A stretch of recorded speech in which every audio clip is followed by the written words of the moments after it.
నమస్తే. బేతుల ప్రార్థనా మందిరం మొదటగా కస్తూరమ్మ వారింట్లో ప్రారంభించారు. మరి ఆవిడకి ఈ బేతేల్ గాస్పల్ సంఘానికి అలానే ఫాస్టర్ గారికి ఫాస్టమ్మ గారికి ఎలాంటి రిలేషన్ ఉంది, ఆవిడకి ఈ సంఘంలో ఉన్న ఆవిడ పాత్ర గురించి ఇప్పుడు మనం తెలుసుకుందాం. మనతో పాటు కస్తూరమ్మ గారు ఉన్నారు. ఆవిడని అడిగి మరిన్ని వివరాలు తెలుసుకుందాం. అమ్మ నమస్తే అండి. నమస్తే అమ్మ, మీరు ఫస్ట్ ఈ సంఘం పెట్టినప్పుడు మీరు ఎక్కడున్నారు? ఈశ్వరనగర్లో ఉన్నాం. అప్పుడు మీరు ఏం చేసేవాళ్ళమ్మా? ఇస్రాయేల్లో జాబ్ చేసేదాన్ని. ఎలాగ ఈ ఫాస్టర్ గారితో మీకు ఎలాగ పరిచయం జరిగింది? మేమందరం ఒక సంఘంలో రక్షింపడ్డాము. ఆ రీతిగా నేను రక్షణలోకి వచ్చిన తర్వాత మా ఇంట్లో సేవ ఆరంభించమని దేవుడు బయలుపరిచారు పాస్టర్ గారికి. ఆ రీతిగా మా ఇంట్లో ఆరాధన ప్రారంభించారు.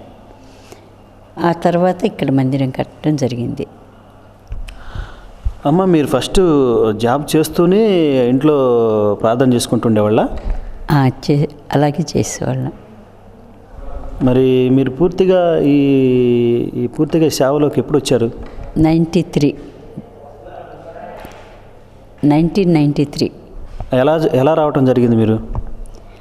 దేవుడు బయలుపరిచారు జాబ్ మానేసి సేవలోకి రమ్మని. ఆ రీతిగా రావడం జరిగింది. జాబ్ మానేసి సేవ చేయాలంటే మరి పిల్లలు ఉంటారు, ఇంట్లో ఆర్థికంగా ఇబ్బందులు ఉంటాయి, వాళ్ళని చూసుకోవాలి. మీరు అసలు మీకేం అనిపించలేదా ఇలా రావటం, సేవ చేస్తే వాళ్ళకి ఏ విధంగా సపోర్ట్ ఉండాలని? నాకు దేవుడు చెప్పారు, దేవుడే చూసుకుంటారన్న విశ్వాసంతో వచ్చాను.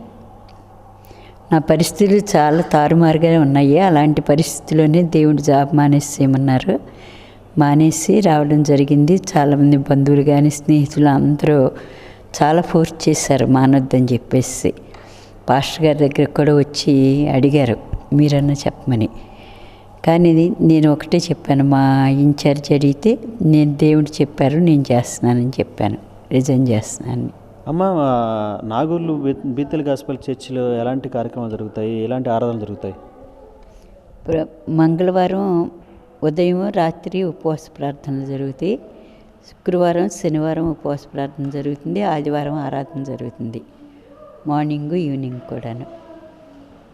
ఎప్పుడు స్టార్ట్ చేశారమ్మా అక్కడ నాగోలు సాయినగర్లో చర్చి? 96లో డెడికేషన్ అయింది. మేము యేసురావునగర్ నుండి ఈ చర్చి నుండి 97 ఫిబ్రవరిలో వెళ్ళటం జరిగింది. అప్పటి నుండి కంటిన్యూస్గా మంగళవారం శుక్రవారం శనివారం ఉపవాస ప్రార్థన జరుగుతూ ఉంటుంది.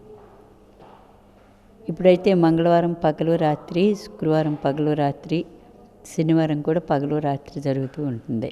ఆదివారం ఆరాధన జరుగుతుంది. రోజు చాలామంది వచ్చి ప్రార్థన చేసుకుని వెళ్తూ ఉంటారు వారి వారి అవసరతల నిమిత్తం, వాటి నిమిత్తం. మొదట్లో ఈవినింగ్ టైంలో జరిగేది, ఇక్కడ మార్నింగ్ టైం జరిగేది. తర్వాత ఈవినింగ్ టైము నాగోల్లో జరిగేది. సండే వచ్చింది. సండే ఆరాధన నుండి అక్కడ కూడా డే టైం మొదలు పెట్టడం జరిగింది. మొదట ఎవరు వస్తారు, చాలా తక్కువ వస్తారు అనుకున్నాము. అనుకోకుండా 500-600 మంది వచ్చారు ఫస్ట్ ఇయరేను. తర్వాత నుండి ఇంకా పెరుగుతూ వచ్చారు. ఇప్పుడు 2000 దాకా, 2000 క్రాస్ అవ్వటం అలాగే జరుగుతూ ఉంది. ప్రతిదీ దేవుని కృపను బట్టి ఆయన జరిగిస్తూ ఉన్నారు ప్రతి పని కూడాను. అమ్మ, చాలామంది సమస్యలతోటి చర్చికి వస్తూ ఉంటారు. కొంతమంది అర్ధరాత్రి అపరాధం లేకుండా వస్తారు. వాళ్ళందరికీ మీరు ఎలాంటి పరిష్కారం ఇస్తుంటారు? దేవుడు ఇచ్చిన జ్ఞానాన్ని బట్టి, బైబిల్లో దేవుడు ఇచ్చిన వాక్యాన్ని బట్టి వాళ్ళకి చెప్పడం.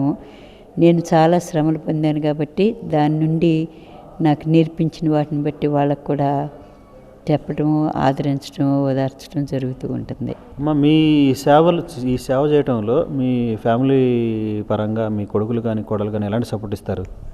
అన్ని విషయాల్లోనూ సపోర్ట్ ఇస్తూ ఉంటారు మంచిగాను. మా చిన్న కోడలు పాటలు పాడుతూ ఉంటుంది. బాబు కూడా వాక్య పరిచర్యలో హెల్ప్ చేస్తూ ఉంటాడు. పెద్ద బాబు వాళ్ళు ఇక్కడే యేసురావునగర్లో ఉంటారు. అక్కడ చర్చికి వెళ్ళి పాస్టర్ గారికి కొన్ని విషయాల్లో హెల్ప్ చేస్తూ ఉంటారు.